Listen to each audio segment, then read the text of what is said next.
All right, so you want to talk iPhone SE 4, huh? Let's dive in. You sent over some seriously interesting articles about like all the rumors and speculations swirling around Apple's next budget flagship. And that's what we're going to break down today. Right. We're going to try to figure out if this thing is going to be worth the upgrade for you or not. Yeah. Now, the SE line has always been about, Right. getting that flagship experience, It but is. not, paying those flagship prices. Exactly. Yeah. Getting that flagship experience without breaking the bank. Without completely emptying your wallet. Right. And, And what's interesting is that Apple's been pretty consistent with the SE yeah. release pattern. So we saw the first one back in 2016, Oh, wow, yeah. then an update in 2020, and then the most recent one just last year in 2022. Yeah, it doesn't feel that long ago. I know, it's crazy, right? Yeah. But honestly, that last SE kind of felt like a time capsule a little bit, didn't it? It really did. I remember when it came out. Yeah. Those big bezels and that tiny little 4.7-inch screen almost felt retro. Like even some budget Android phones were rocking edge-to-edge displays by then. Totally. It was like Apple was afraid to mess with the classic iPhone design, even in the budget line. Right, and I think that's why these rumors about the SE4 are so fascinating. Totally. Because it sounds like they might finally be ready to ditch that old design Yeah. and bring the SE into like the modern era, aesthetically speaking. Yeah. So we're talking potentially going all in on the iPhone 14 look. Oh, wow. Edge-to-edge OLED display, Wow. Face ID, the whole 9 yards. And wouldn't that be a game changer for the SE line? Oh, absolutely. No more feeling like you're settling for outdated tub just to save a few bucks. Yeah. And one of the most talked about changes is that screen.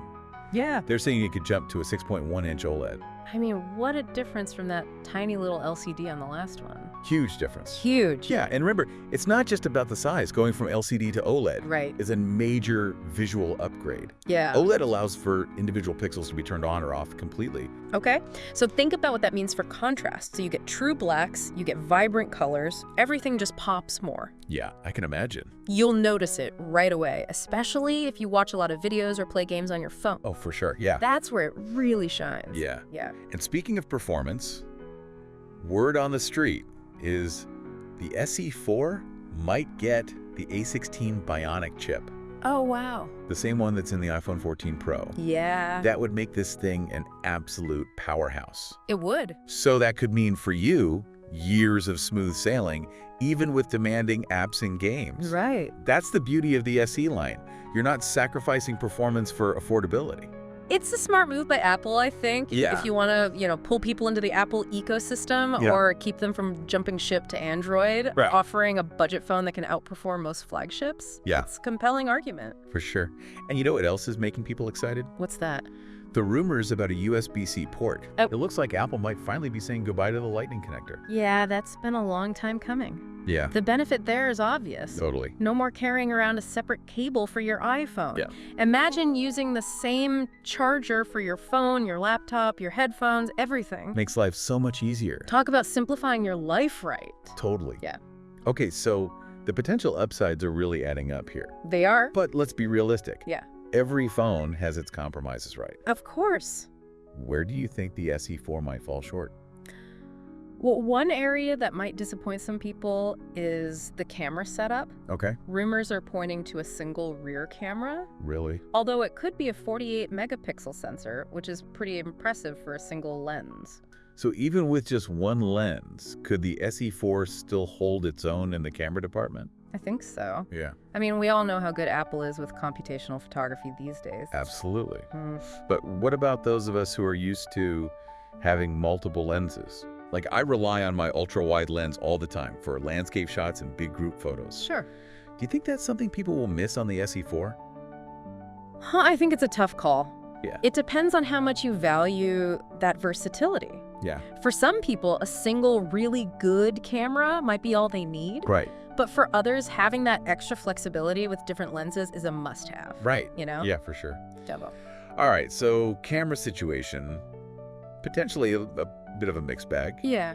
What else are we thinking might be a drawback? Well, another thing that's been floating around the rumor mill is the display's refresh rate. Okay. Even though we're likely getting this gorgeous OLED screen, Yeah.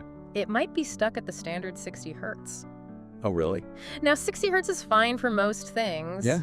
but it's not going to be as buttery smooth as the 120 hertz you get on the Pro model. Yeah, once you've experienced that 120 hertz smoothness, it's hard to go back.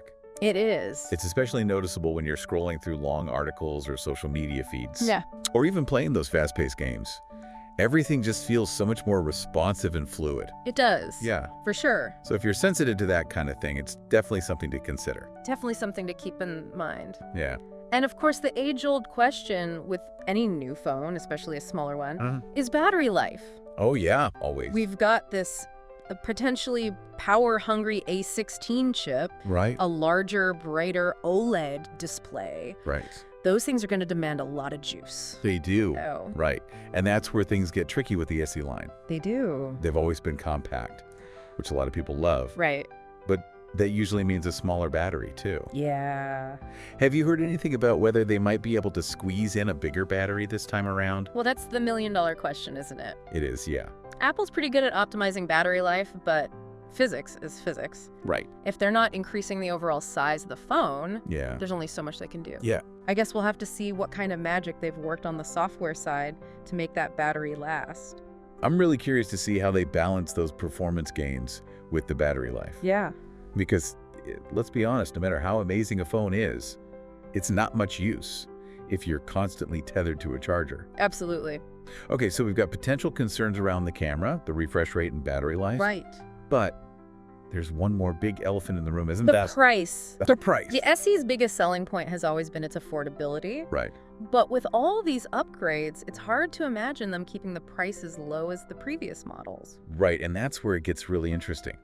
I Yeah. think if they push the price up too much, they risk alienating their core SE audience. Right. Those who want flagship performance without the flagship price tag. Exactly. A delicate balance. It really is. They're going to have to find that sweet spot where they can offer enough premium features to justify a slightly higher price. Yeah. Without completely losing their competitive edge in the budget market. Yeah. So do you think people would be willing to pay a bit more for an SE? I think it depends. Yeah.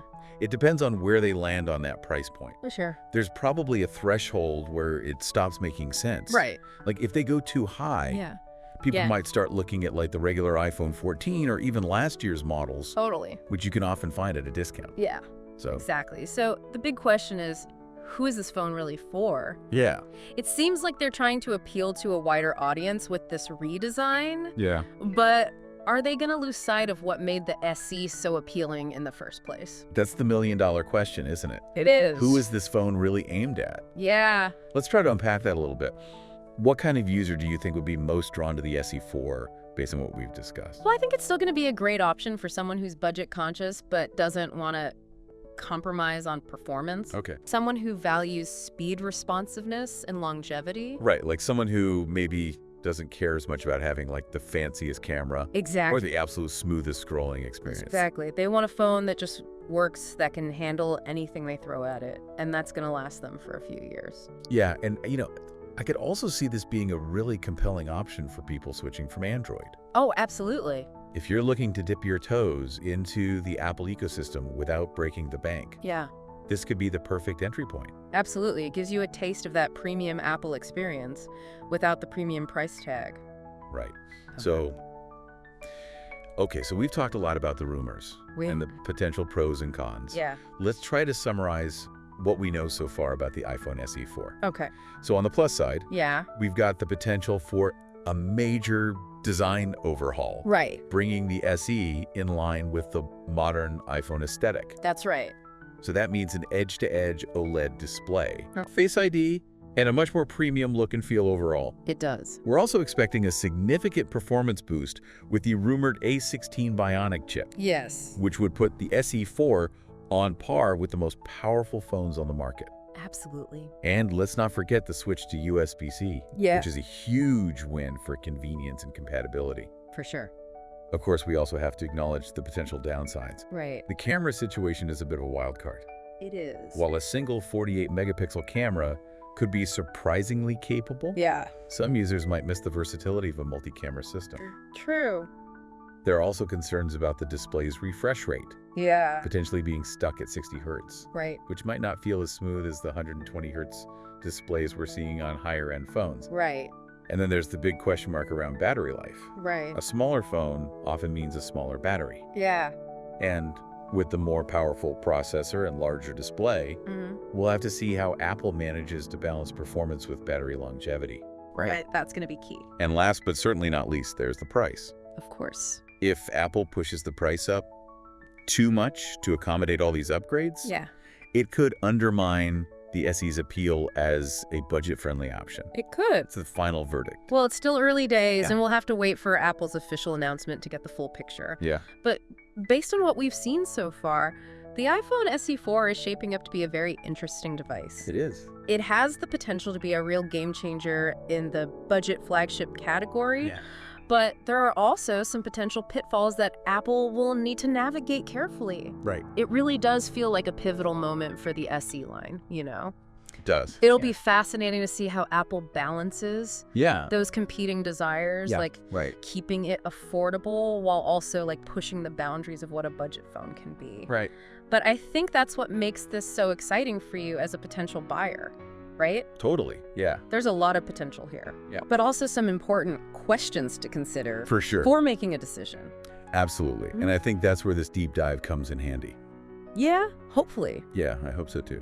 We've kind of laid out all the key rumors, Right. analyzed potential strengths and weaknesses. Yeah. And now it's up to you to decide if the SE4 Right. aligns with your needs and priorities. Exactly. And think about like your daily phone usage. Yeah. What are your must-haves? Yeah. What are your deal breakers? What are you willing to compromise on? Right. If you're someone who like lives and breathes photography Right. and you need the versatility of multiple lenses, Yeah.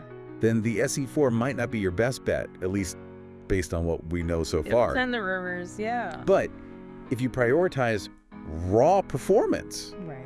a modern design, and a smooth user experience, and you're okay with a single, potentially excellent camera, Yeah. then this could be right up your alley. Could be a good fit. And if you're not quite ready to commit to the Apple ecosystem with a $1,000 phone, the SE4 could be your gateway drug. It could be your way in. It's a chance to experience the best of what Apple has to offer in terms of software and performance Yeah. without breaking the bank. For sure.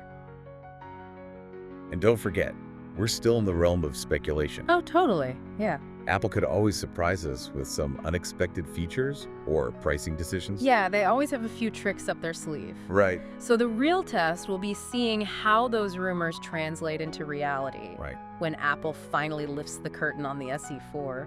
I think it's safe to say we'll all be glued to our screens when that happens. I know. I will be. In the meantime, keep those articles coming our way. Yeah.